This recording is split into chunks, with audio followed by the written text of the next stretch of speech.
आप सभी को जय मसीह की आपका स्वागत है हमारे channel the word of Jesus में। आज हम पौलुस और सीलास के जीवन की एक महान घटना को जानेंगे। यह कहानी हमें सिखाती है कि प्रार्थना और स्तुति में कितनी शक्ति है। पौलुस जो पहले शाऊल था, अब मसीह का एक महान प्रचारक बन चुका था।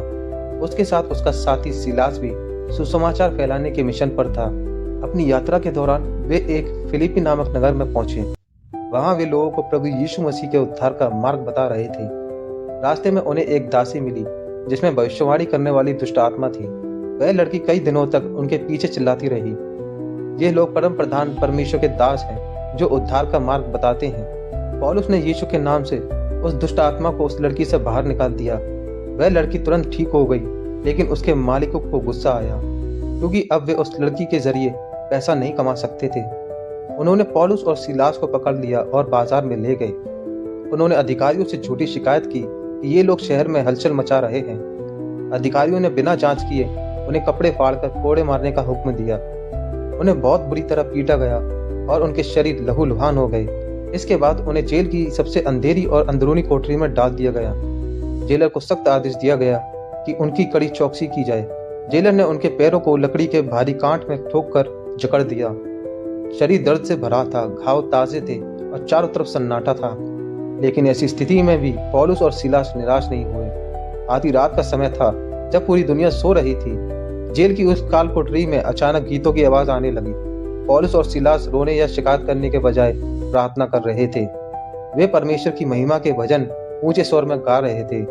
बाकी सभी कैदी बड़े ध्यान से और अचंभे से उन्हें सुन रहे थे। समझ नहीं आ रहा था कि घायल होने के बावजूद ये लोग इतने खुश कैसे हैं। अचानक एक बहुत बड़ा और शक्तिशाली भूकंप आया। उस भूकंप से जेल की पूरी नींव हिल गई। चमत्कारिक रूप से जेल के सारे दरवाजे अपने आप खुल गए। सिर्फ इतना ही नहीं, सभी कैदियों की बेड़ियां और जंजीरें भी खुल गईं। जेलर अचानक नींद से जागा और दरवाजे खुले देखकर दंग रह गया। उसने सोचा कि सारे कैदी भाग गए और अब उसे सजा मिलेगी। डर के मारे उसने अपनी तलवार निकाली ताकि खुद को मार डाले। तभी पौलुस ने जोर से आवाज दी कि रुक जाओ, अपने आप को हानि मत पहुंचाओ। हम सब के सब यही हैं, कोई भी यहाँ से भागा नहीं है। जेलर कांपता हुआ अंदर आया और पौलुस और सीलास के पैरों पर गिर पड़ा। वह समझ गया कि यह कोई साधारण घटना नहीं बल्कि ईश्वरीय घटना है। वह उन्हें बाहर लाया और गिड़गिड़ाकर पूछा, साहबो, मैं क्या करूं कि उद्धार पाऊं? पौलुस ने उसे जीवन का सबसे बड़ा सत्य बताया कि प्रभु यीशु मसीह पर विश्वास कर तो तू और तेरा घराना उद्धार पाएगा। जेलर ने उसी घड़ी अपने घर ले जाकर उनके घाव को धोया। पौलुस ने उसे और उसके पूरे परिवार को सुसमाचार सुनाया और उसी रात जेलर और उसके सभी प्रियजनों ने बपतिस्मा लिया। जो जेलर थोड़ी देर पहले डरा हुआ था, वह अब आनंद से भर गया था।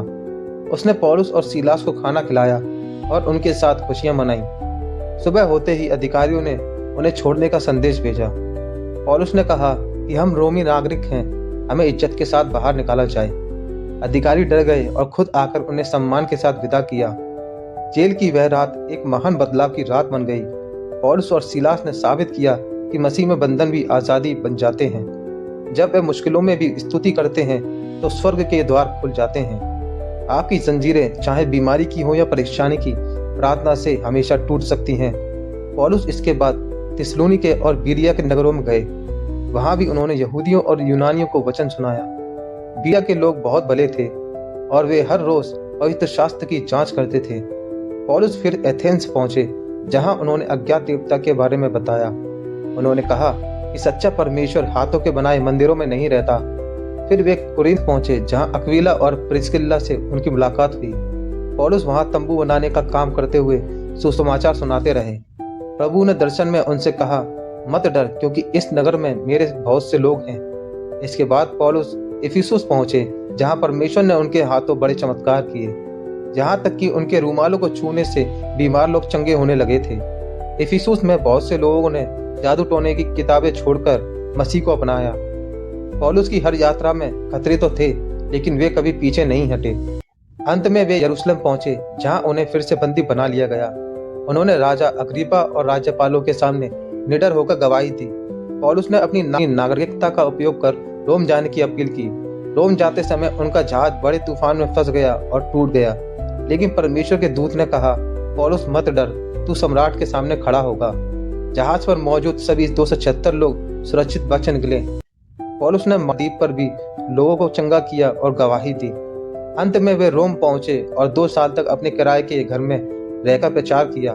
सिलास भी इस पूरी सेवा में एक वफादार साथी बना रहा। इन दोनों ने मिलकर मसीह कलीसिया की नींव को मजबूत किया। उनकी कहानी आज हमें हर हाल में धन्यवाद देना सिखाती है। अगर आप किसी भी जेल जैसी स्थिति में फंसे हुए हैं तो घबराएं नहीं, अपनी आंखों को प्रभु की ओर उठाएं और उसकी स्तुति करें। जब आप स्तुति करते हैं तो शैतान के बंधन कमजोर पड़ जाते हैं। परमेश्वर आज भी भूकंप लाने और जंजीर तोड़ने की ताकत रखता है। वह आपके आंसुओं को खुशी के गीतों में बदल सकता है। बस प्रभु यीशु पर अपना पूरा भरोसा रखें। प्रभु में सदा आनंदित रहो। मैं फिर से कहता हूँ, आनंदित रहो। यही मसीह जीवन की असली जीत है। दुख में भी मुस्कुराना और बेड़ियों में भी गाना असली विश्वास है। पौलुस और सीलास की यह गवाही युगों युगों तक गूंजती रहेगी। परमेश्वर का वचन कभी भी बंधा हुआ नहीं रहता। वह हर दिल और हर दीवार को भेदकर बाहर निकल आता है। हमें उम्मीद है कि इस कहानी ने आपके विश्वास को बढ़ाया होगा। कभी भी अपनी परिस्थिति को देखकर हार न माने। याद रखें, आपका परमेश्वर आपकी हर लड़ाई लड़ रहा है। ऐसी ही बाइबल की कहानियों के लिए हमारे साथ जुड़े रहिए और हमारे channel the word of Jesus को अभी सब्सक्राइब करें और इस वीडियो को लाइक करें और साथ ही इसे ज़्यादा से ज़्यादा लोगों तक शेयर करें और कमेंट में आमीन लिखकर अपनी सहमति दें। अगली वीडियो में हम एक और नई कहानी के साथ वापस आएंगे। प्रभु यीशु मसीह आप सभी को अपनी आशीष और शांति प्रदान करें। जय मसीह की।